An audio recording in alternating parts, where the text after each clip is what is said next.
Şimdi biz baktığımız zaman Allahu Teala bazı insanların, özellikle bak günümüzde dikkat ederseniz bu teknoloji geliştikten sonra bilgisayarlar, internetler, YouTube ve buna benzeyen mesela kanallar oluştuktan sonra insanlar arasında muazzam ne vardır?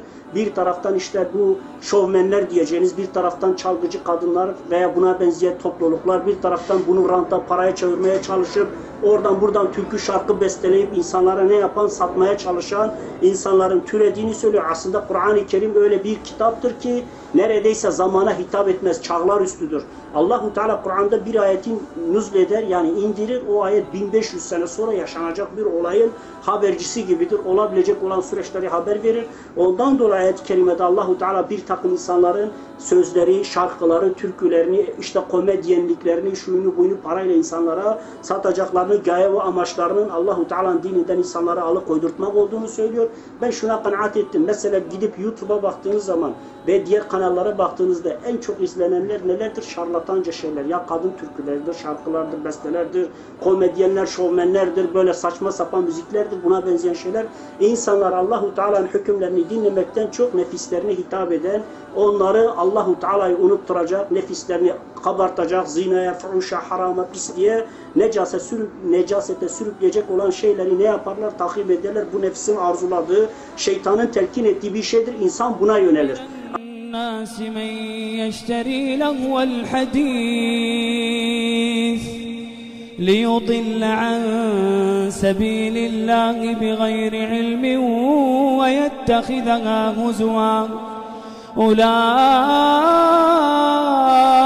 لهم عذاب مهين وإذا تتلى عليه آياتنا ولى مستكبرا كأن لم يسمعها كأن في أذنيه وقرا فبشره بعذاب أليم. Ama iş Allah-u Teala'nın hükmüne gelince, Allah-u Teala'nın Kur'an'da ve sünnette bizden istediği şeylere gelince buna üşenerek ne yaparız? Hemen böyle üşengeçlik içerisinde, isteksiz bir davranış ve fiil içerisinde insan girebiliyor. İşte ondan dolayı Allah-u Teala bir uyarı veriyor.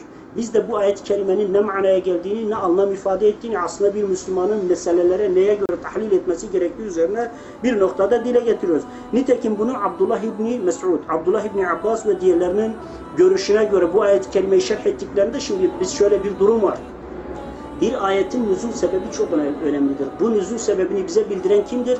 Hz. Muhammed Aleyhisselatü Vesselam'dır ve onun sahabesidir ki Resulullah Aleyhisselatü Vesselam'da sünnetlerde özellikle mesela bahsettiğinde insanların en şereflilerinin o Peygamber Aleyhisselatü Vesselam'dan günümüze kıyamete kadar insanların en hayırlıları, en iyileri, en şereflilerinin sahabe olduğunu bizzat Peygamber Aleyhisselatü Vesselam sahih hadislerinde buyuruyor.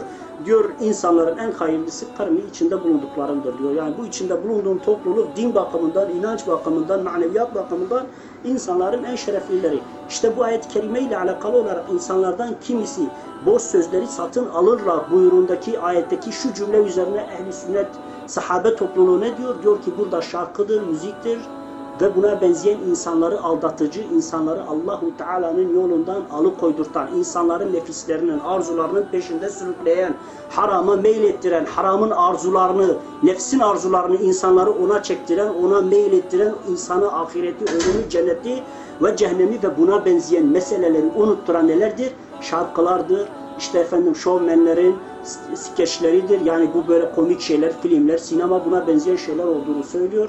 İşte onlar da aynı keza İbn Mesud ve İbn Abbas diğerlerinin görüşüne göre burada kastedilen şarkı, müzik ve şarkı aletleri kabul edilen nelerdir? Çalgı aletleridir. İçine saz girer, ut girer, şu girer, bu girer. Eğer bunlar kadın için, eğer bunlar doğa için, eğer bunlar Allahu Teala'nın rızası dışında bir gaye için kullanıldıkları takdirde haramlığı kesindir, %100'dür. Dört mezhebin ve Peygamber Aleyhisselatü Vesselam şimdi ileride öne getireceğimiz sünnete göre kesin haramdır. Yani Hakkı Bulut diyebileceğiniz, İbrahim Tatlıses diyebileceğiniz ve kadın sanatçılar istiyorsa ilahi söylesin. Ne söylerse söylesin kadın namına, kadın sesi namına ne varsa haramdır. Hatta Resulullah Aleyhisselatü Vesselam bazı hadislerinde kıyamet günü böyle çok müzik dinleyen kadın, şarkıcı şunu bunu dinleyenlerin kulaklarına kurşun eritilip döküleceklerini, onlar cennete bile girdikleri takdirde bile müziğinden, yani cennetin müziğinden, cennetin o güzelliklerinden bir boyutta mahrum kalacaklarını hadislerde açık ve net olarak veriyor ve bu konuda uyarı yapıyor. İşte diyor ki buradaki görüş, yani burada tarif ettiğimiz o ayetteki Lokman suresi 6. ayetteki o teganniyi satın alma kavramı budur diyor. Şarkı, söz, müzik ve bunu ne yapan arkadaşlar? Besteleyen şiirlerdir. Hatta Peygamber aleyhissalatü vesselam hadislerde öyle diyor ve günümüz ahir zaman olduğundan dolayı insanlar öyle bir duruma gelmiş ki özellikle mesela sanal alemde muazzam bir ne vardır?